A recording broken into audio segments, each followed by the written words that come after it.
ప్రస్తుతం మనతోటి కడలి సత్యనారాయణ గారు ఉన్నారు. వారు రాసినటువంటి పుస్తకాలు, పాటలు, మాటలు, వారి మాటలు తెలుసుకుందాం. అందమైన వాళ్ళు అందమైన రచనలు చేస్తారు అనుకోవచ్చా? It's very sexist. That's okay, no problem. నేనేం రాసానో ఆయన నన్నే అడుగుతున్నారు. Wow wow, peaks of journalism.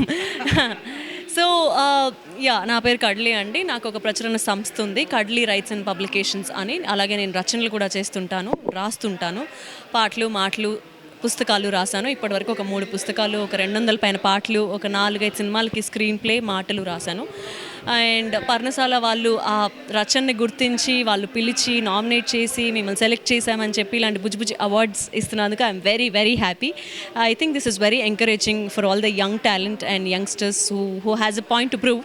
I think this is very happening, very happening. It's so happening inside also. Thank you so much. Sri Sri గారే వారు రాసినటువంటి రచన ఇంటర్మీడియట్లో ఆయనకు ఎగ్జామ్ వస్తే రాయకుండా ఫెయిల్ అయ్యారట. మరి అంటే ఆయన రాసిన రచన ఆయన జ్ఞాపకం లేదు. మరి మీకు చెప్పారా? నాకు అది ఉంది, అప్పుడు చూశాను. మరి నాకు తెలియదండి, నేను చదవలేదు ఆ విషయం. I don't know. రాసిన రచనల మీద వాళ్ళకి అవగాహన అనేది ఆ స్థాయిలో అంటే వేరే వాళ్ళు చదువుతారు కదా. తెలీదండి. ఎలాంటి రచనల్లో మీరు రాసే రచనలలో మీకు బాగా నచ్చింది? అన్నీ, నేను రాసే ప్రతి అక్షరం నాకు ఇష్టం.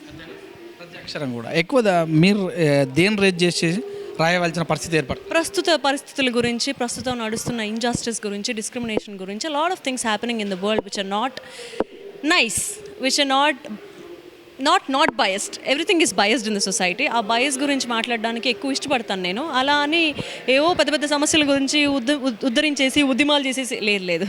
డైలీ జరిగే విషయాల గురించి, డైలీ ఆస్పెక్ట్స్ గురించి రాయడానికి ఇష్టపడతాను. And that's what makes is relatable also.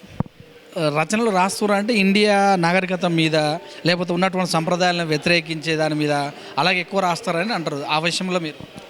లేదండి, పిండి కొద్ది రొట్టి అంతే. అన్నిటినీ ప్రతిబింబించాలి. ఉన్నదాన్ని, ఉండాలనుకున్నదాన్ని ఉండేలాగే రాయగలగాలి. దేన్ని వ్యతిరేకించి కొట్టిపడేయలేము, ఏది కావాలని ఆశపడలేము. ఏ టైంకి ఏది ఎలా నడుస్తుందో అలానే నడుస్తుంది, అలానే రాస్తాం. రచనలు అంటే వామపక్ష ధోరణి ఉందని అంటారు. మీ దాంట్లో అలాంటివి ఏమైనా కానొస్తాయి? మీరు చదివితే మీకు తెలుస్తాయి. అంత టైం కూడా లేదుగా మేడం, ఏం మళ్ళీ చదివి ఎందుకు మైక్ పట్టుకొని అడుగుతున్నారు? రచయితను అడిగే క్వశ్చన్స్ అయినా ఇవి అసలు? అలా వామపక్ష ధోరణులు ఉంటాయంటారు కదా, అవి ఉంటాయి అలాంటి? చదివి చెప్పండి. మీరు ఎక్కువ బుక్ రాసేటప్పుడు ప్లేస్ ఎక్కడ ఉంటుంది? ఏ ప్లేస్ ఎన్నుకొని రాసే అవకాశం? నేను బేసికల్లీ ఇంత పెద్ద ఇంటర్వ్యూలు చేయను, నన్ను ఎక్కువ మాట్లాడించుకోండి. బాయ్. Thank you.